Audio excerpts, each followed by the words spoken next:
The first thing you should know how to do when SHTF. You know what that means. If you don't know what it means, I'll tell you after we get past 15 seconds in this video, because there's a lot of rules and regulations here on YouTube. It is time for a late night espresso. My sons are awake still. It is almost quad zero. It is 23:43. So we're gonna just pump out a single shot of espresso until these boys go to sleep, watching Little Mermaid. And it just got me thinking, what if shit were to hit the fan? Like, what would be the plan? And I already know what my plan is. It's almost ingrained in the SEER training that a lot of military members go through, operators go through, recon Marines. We're taught a lot about fighting and all that good stuff, but organically, we are first taught to, especially in a situation where you're by yourself or you're in a situation with people that are untrained, you're first taught to evade.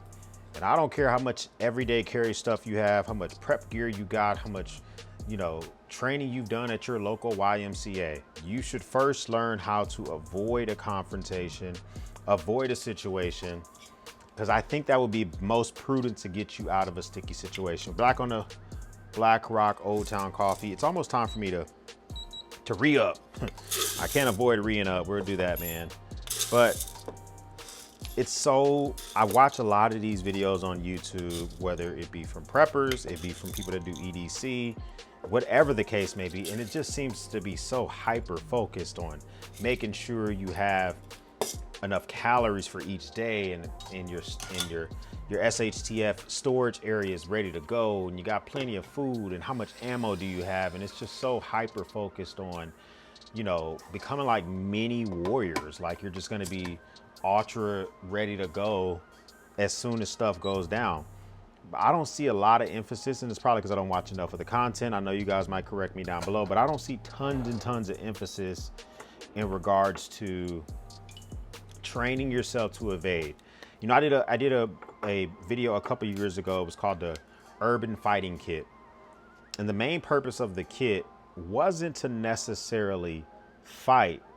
The main purpose of the kit is to get me home to my family. And the first purpose of my Urban Fighting Kit, which I need to do an updated video about because such a great little kit that I had going on all together. But the first thing about that kit was to avoid the fight. I had all sorts of stuff in that kit. Hold on one moment. Let me finish brewing the coffee or grinding the coffee real quick. Give me a second. Okay. I had so much stuff in that kit that was designed to help me avoid the fight. So, I would purposely put that bag in my truck if I was going to specific destinations. Maybe I'm going to downtown Dallas, downtown Fort Worth. I'm gonna go kick it with some buddies. And after I saw an extreme case in downtown Dallas when there was a guy downtown with an AR-15 and he was shooting law enforcement officers. I think he unfortunately killed 5 of them. This happened a number of years ago, but that motivated me to make that bag.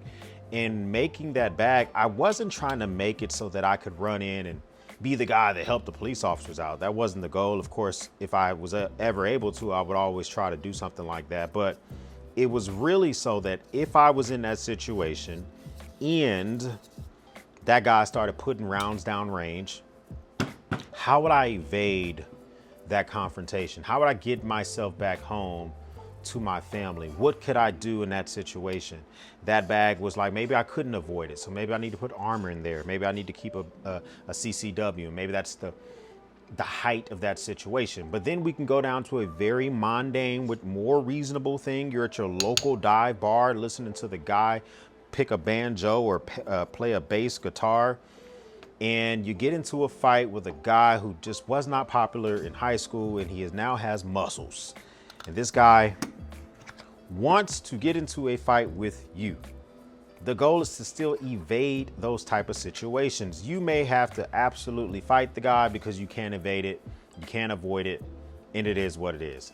But even if you have to get down with the sickness, you still should have the ability to evade, fight, and recover. This is why I need to do another one of the videos in regards to the actual bag that I put together a number of years ago, because I think it is incredibly important to learn how to evade, fight, and recover, which a lot of people just do not focus on. Like, does your get home bag that you may have in your vehicle right now, is it focused on just like, I have a map and some food, and I have the incredible ability to get from point A to point B? Is that like how your bag is built right now? Or is your bag also thinking about contingencies of, what if I got to get into a fist fight with some folks? What if there's civil unrest? What if there's an EMP blast? You know, is my bag gray enough? Do I have the supplies to be able to break into a building? Am I going to be able to tap in to get some water? I think that as you go through these prep sessions and all that type of stuff, you should absolutely focus yourself on evading, okay? I don't think it is a punk type thing to do to thoroughly evade situations that can put you into a pickle. I see no issues with that whatsoever. And if anybody else is telling you otherwise, that is the person who is overly macho, they're red pill, or they're untrained themselves. I don't think it is a very prudent thing to put you into a situation where you're seeking out confrontation or anything like that. I told the story a couple of EDC cups ago about a guy who was literally robbing a CVS pharmacy as I entered the building. You know, the guy himself seemed to be pretty sure that he was going to be shoplifting from that CVS that day. And so evading that confrontation was my goal. Still snapped a little photo for him just in case, with my Ray-Ban Meta glasses that I wear quite often. But the point is that you should always be ready to evade a situation versus always throwing yourself into the fight. You can throw yourself into a freaking dope ass cup of coffee though. That is totally allowable. Get yourself something like that. I don't know, man. What do you think? Are you the type of guy that seeks out confrontation? You're the first person to do the dick measuring contest. Is that you? Comment down below if you are a toxic masculinity. If you're non-toxic in the masculinity realm, you're still a manly man, but you know how to evade, gather DNA if you need to, recover, get your ass home to your family, put your favorite emoji down below for engagement. Like the video as well. That would help pump me into the algorithm. First time stopping by, subscribe to the channel. I like talking about EDC stuff, man cave stuff, and basically anything that pops into my head. I gotta drink this coffee, check these cameras to see if these boys are asleep. So we will speak soon. Oh, that's hot, but it's good. Oh my God. Another banger, another absolute banger.